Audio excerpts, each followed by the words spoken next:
sarebbe ritrovati con il TG Flash di New Sicilia, gli eseguiti titoli più importanti del pomeriggio.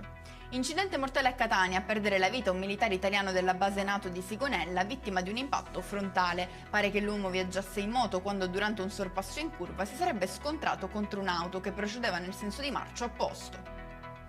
Ci spostiamo a Canicattì, in provincia di Agrigento, dove un anziano è morto carbonizzato in campagna mentre bruciava alcune sterpaglie. Per lui non ci sarebbe stato nulla da fare a causa delle fiamme che, essendosi diffuse rapidamente, non gli avrebbero lasciato scampo.